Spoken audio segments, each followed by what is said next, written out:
وقالت لأختي قصيه فبصرت به عن جنب وهم لا يشعرون۔ چنانچہ اس نے موسیٰ کی بہن سے کہا کہ اس بچے کے پیچھے پیچھے چلتی جاؤ۔ چنانچہ وہ آنکھیں بچا کر دیکھتی رہی اور دوسروں کو اس کا پتہ نہ چل سکا۔ وحرمنا عليه المراضع من قبل فقالت هل أدلكم على أهل بيت يكفلونه لكم وهم له ناصحون۔ اور ہم نے پہلے سے ہی موسیٰ پر دائیوں کا دودھ حرام کر دیا تھا۔ اس وقت موسیٰ کی بہن نے کہا کیا میں تمہیں ایسے گھرانے کا پتہ بتلاؤں جو تمہارے لیے اس بچے کی پرورش کریں اور وہ اس بچے کے خیر خواہ بھی ہوں۔ فَرَدَدْنَاهُ إِلَىٰ أُمِّهِ كَيْ تَقَرَّ عَيْنُهَا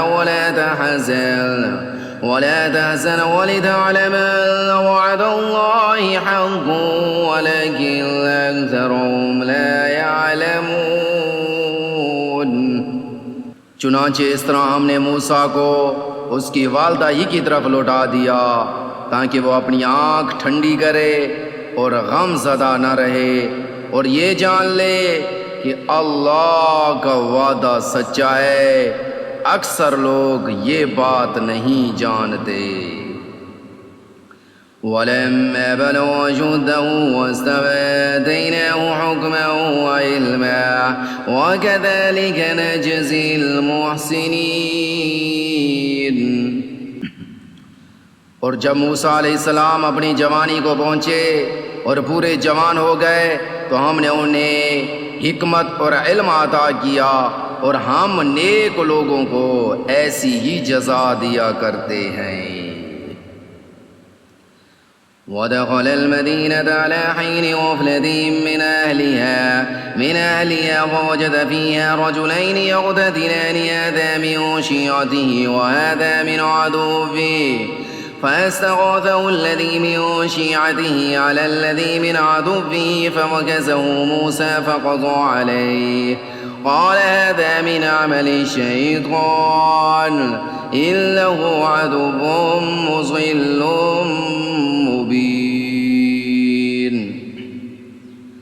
اور موسیٰ شہر میں اس وقت داخل ہوئے جب اہل شہر غفلت میں تھے۔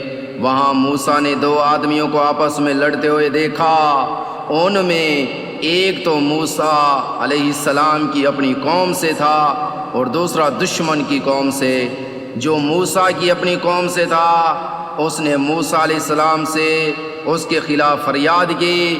جو دشمن کی قوم سے تھا موسیٰ نے اسے مکہ مارا تو اس کا کام ہی تمام کر دیا۔ موسیٰ علیہ السلام نے کہا یہ تو ایک شیطانی حرکت ہے، بے شک شیطان صریح بہکانے والا دشمن ہے۔ قال رب إني ظلمت نفسي فاغفر لي فغفر له إنه هو الغفور الرحيم۔ پھر دعا کی کہ پروردگار بلا شبہ میں نے اپنے آپ پر ظلم کیا ہے، لہٰذا تو مجھے معاف فرما دے۔ چنانچہ اللہ نے اسے معاف کر دیا، بے شک وہ بڑا بخشنے والا رحم کرنے والا ہے۔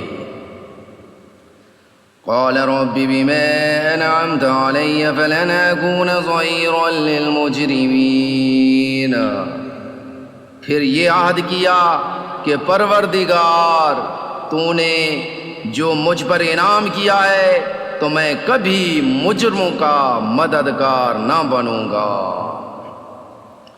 فأصبح في المدينة خائفا يترقب فإذا الذي استنصره بالأمس يستصرخه قال له موسى إنك لغوي مبين۔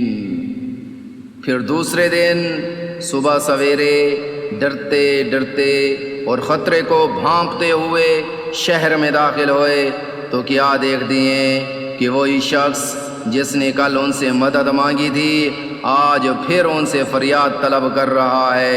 موسیٰ نے جواب دیا تو صریح گمراہ شخص ہے۔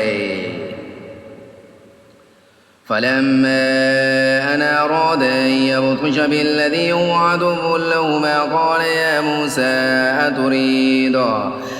يا موسى تريد أن تقتلني كما قتلت نفسا بالأمس إن تريد إلا أن تكون جبارا في الأرض وما تريد أن تكون من المصلحين۔ پھر جب موسیٰ علیہ السلام نے ارادہ کیا کہ دشمن قوم کے آدمی پر حملہ کرے تو وہ پکار اٹھا، موسیٰ کیا تم مجھے بھی مار ڈالنا چاہتے ہو جیسے کل تم نے ایک آدمی کو مار ڈالا تھا؟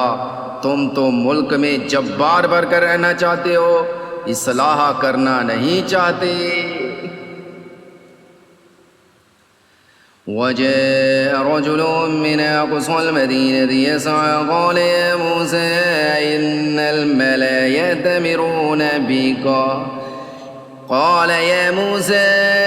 إن الملأ يأتمرون بك ليقتلوك فاخرج إني لك من الناصحين۔